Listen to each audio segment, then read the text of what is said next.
This video is designed to help schools to use the new data management features that RM has developed for the Kaleidos Individual Learning Plans module. This is known as the ILP for short. As the MIS manager in a school, I want to upload some existing assessment data into the ILP, so users can see a history of attainment levels and future target levels for each subject. This data will be displayed through the ILP progress tables and graphs. This is a two-step process. First, I need to upload the data to Kaleidos. I can do this in two ways, either by automatic extraction from my school's SIMS MIS system or manually using a CSV file. Secondly, whichever upload method I use, I need to tell Kaleidos how I want to use the data, either as attainment levels or as milestone levels. These are often called target levels. I have previously uploaded the data, so now I'm going to focus on the second step in the process, which is telling Kaleidos how to use the data. To do this, I need to have administrator rights in Kaleidos. My school has recently upgraded to DX2, which means that the portal administrator has delegated the ILP management rights to me as a teacher. First, I log in and click My Admin Tasks, then click the Assessment tab. I have already used the Assessment Admin Tasks to set up the relevant subjects, scales and milestones within Kaleidos, so I can map the uploaded data correctly. I have also checked that the numerical equivalents for the attainment levels within my SIMS data match the assessment scales that I have created in the ILP. If this is not the case, I know that the data import would fail. Now, when I choose the Manage Uploaded Assessment Data task, I see a list of all the aspects. These are collections of assessment data for specific subjects that have been uploaded. Each aspect has a status, so I can see at a glance which ones need my attention. If I haven't mapped the properties for an aspect, the status will be Requires Definition, as with the Key Stage 3 Science aspect shown here. I know that this aspect contains a number of historical attainment levels for each student, so I'm going to use them to display attainment in the progress graphs. First, I select the aspect. Then click Set Import Type and select an import type of attainment. Now I click Set Subject to select the relevant subject. Finally, since I want to use the data as attainment levels, I need to click Set Scale to select the assessment scale to use, like this. If I have lots of aspects with the same properties, I can also select multiple rows and set the properties on many items at once. This can save lots of time, and once the properties are saved for my SIMS aspects, I won't need to do this again. Now I'll save my changes. The status of the aspect changes to Ready to Import. I'll set this one going straight away, so I click Request Import.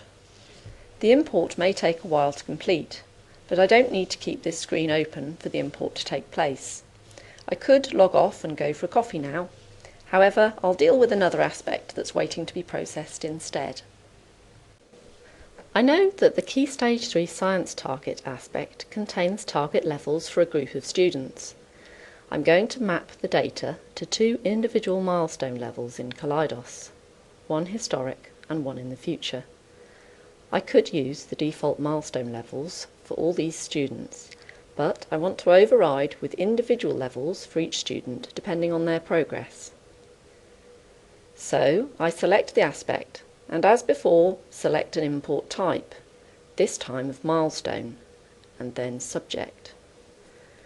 Since I'm mapping the data to milestones, the scale that applies to each milestone will be used, so I don't need to select a scale this time. However, I know that my source data contains a number of target levels for each student, so I need to tell Kaleidos which of these target levels to use for each milestone. I click Set Milestones. First, I'll add a historical milestone that I know applies to the same group of students as the data I'm importing. I select the milestone, then select the import rule to use. This tells Kaleidos which of the target levels in my data to map to this milestone. I can choose to map the oldest or newest target levels, or the one that is closest to the milestone date. I'll choose oldest. Now I'll add a future milestone, and this time choose an import rule of newest.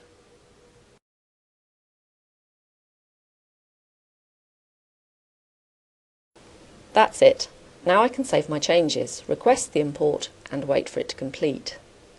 Whilst my imports are in progress, the status will change initially to import requested, then to import in progress. When each import completes, the status will change again to say fully, partially, or none imported. If I stay on this screen, I need to press F5 to refresh the screen occasionally, so I can see the status changes. However, I'm going to go away now for that coffee and come back later. Here I am again. I see that my imports have now completed and both show fully imported, so I'm happy to say that there were no errors. If an import completes with a status of partially or none imported, like this one here, I need to check the errors and make corrections to the data. To check the errors, I select the aspect, then click View Errors. There are only a small number of possible errors. For more details on what to do to correct errors, see the online help. After I have corrected errors in my SIMS data and the changes have been uploaded, I need to use the Reset Row button to set the aspect status back to Ready to Import, so I can run the import again. I can also use the Reset Row button each time I want to import new data that has been uploaded from SIMS. For CSV file imports, a new row is always created, so the Reset Row feature is not needed. At any time, I can switch between viewing current and archived aspects. Current aspects are ones that I have not yet processed or that I plan to reuse. Archived aspects are ones that I have finished with and do not plan to use again. So I've used the Archive button to archive them. I can't edit or import archived aspects, but I can restore them, so I can use them again by clicking the Restore button like this.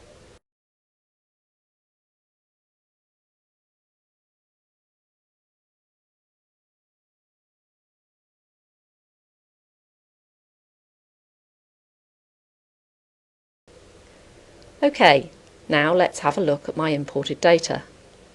I'll select a student and have a look at their progress graph in the usual way. Here you are.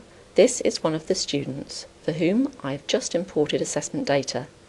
I can see the attainment levels and individual milestone levels that I've just imported.